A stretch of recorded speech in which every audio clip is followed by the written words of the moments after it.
Good morning.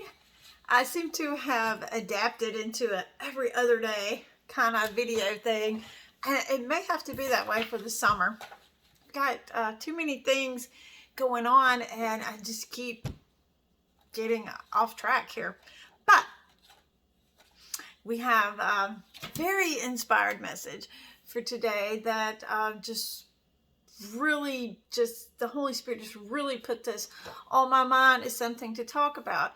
And it does have the potential to be highly controversial. So I'm telling you in advance, I'm not digging into the depth of what this subject could encompass.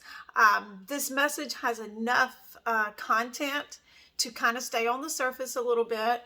I don't have time in the 10 minutes to dig deeper into this, but we're going to try to stay on the surface. So if you make comments, I would like for you to give your comments a little bit on the surface level, since I don't have the time to dig deeper into the topics here. And the title of this message is your sugarcoating sour?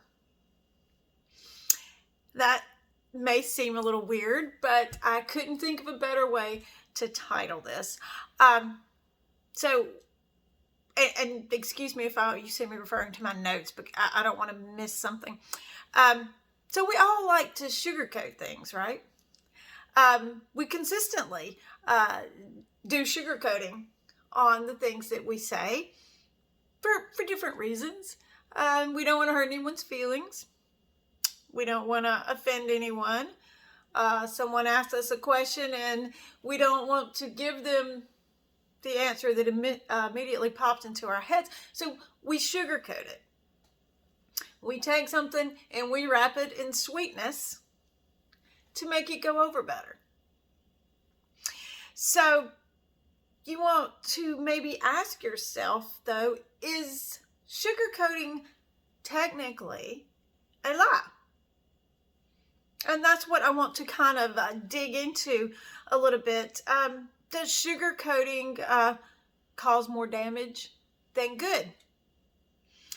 If someone asks you a question, let's just go into it at this angle. Okay, let's say somebody asks you a question, your partner, your best friend, and they say, hey, does this outfit look good on me? All right, so let's say the initial response that comes in your head is, no, it does not. But you don't want to say that. Okay, so you want to sugarcoat it. And you're like, yeah, it's fine.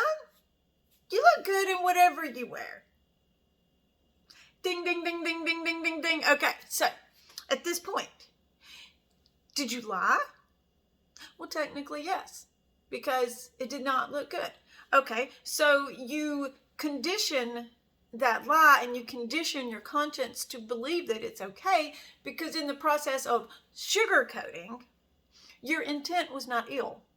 Your intent was not to harm this person. Your intent was actually to keep from harming this person because you didn't want to hurt their feelings. So you sear your conscience and say that this lie, as some people may say a white lie, is okay because the intent was good. But if you think about it, did you really help this person, or did you help yourself?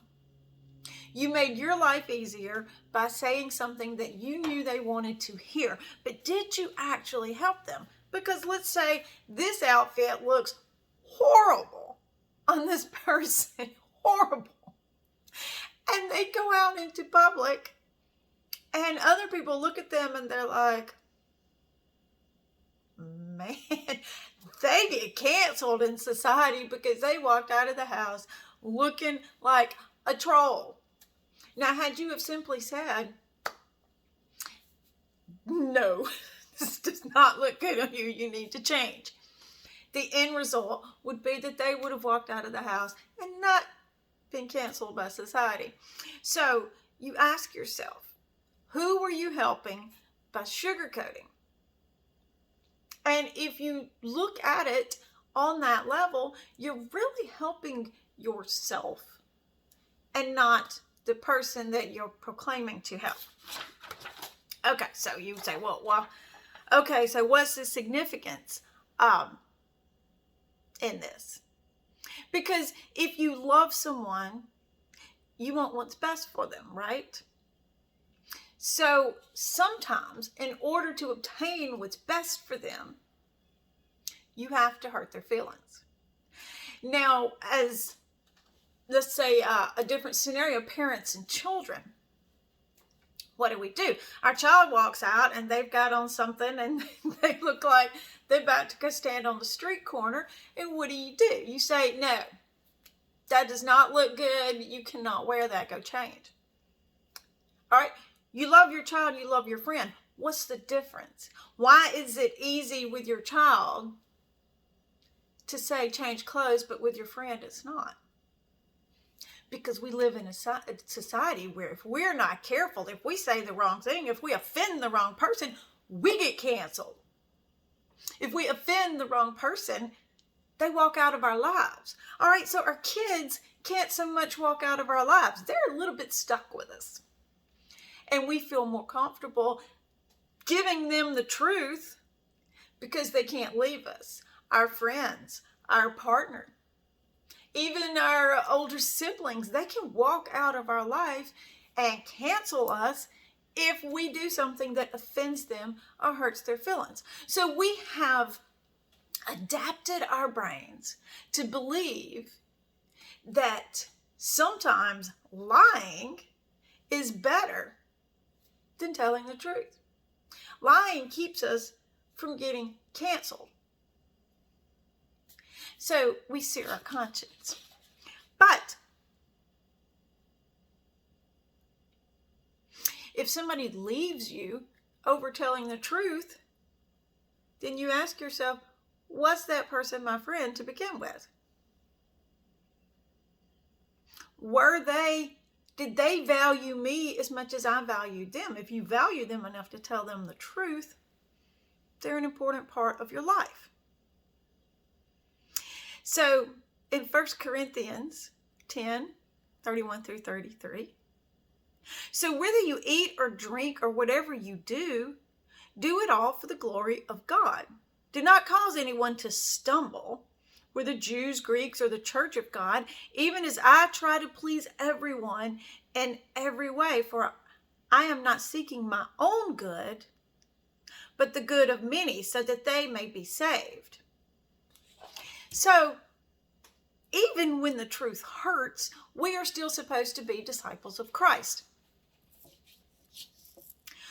Paul talked about how he told the truth about a lot of things, and a lot of people didn't want to hear it. They wanted to cancel him.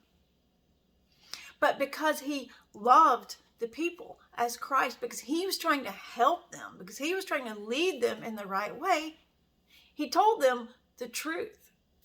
And a lot of people, they didn't necessarily like this, the way that he was teaching and the way that he was talking about how a lot of these things just didn't matter. And he was given the truth about what did matter. Another deep subject I don't have time to get into. The point being, sometimes the truth hurts. Sometimes the truth gets us canceled.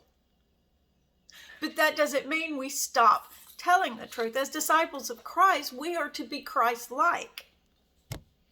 So, all right, 1 John 2:4.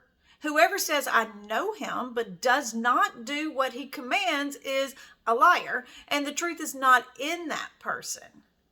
Whoever claims to live in him must live as Jesus did. So we live in this society that is so afraid of being canceled that they accept things that they know are wrong. We look at our friends and our partners and our loved ones and we know what they're doing is wrong, and we have seared our conscience to believe that we can accept this so that we don't get canceled. We're not accepting it because it's what's best for them, because when you truly love someone and you see them going down a wrong path, you should lead them in the right direction. but we're all too scared of being canceled. So now our sugarcoating has become sour. Because what started off as something that was supposed to be sweet is now letting others go down destructive paths because we're not being honest. We're not helping. We're sugarcoating. Our society sugarcoats what's right and wrong because we don't want to offend anyone. But if you look around you, you will see that people are offended over everything. People are offended over every teeny tiny thing that you do. You can't keep from offending people, being the purpose of that. In Romans 12:12, do not conform to the pattern of this world, but be transformed by the renewing of your mind, that you will be able to test and approve what God's will is, his good, pleasing, and perfect will. So when you conform to the world instead of the other way around, are you doing God's will? Are you doing what is pleasing to God? After all, our purpose here is to do what is pleasing to God. Don't let your sugarcoating turn sour. And I'm out of time, and that's our thought for today.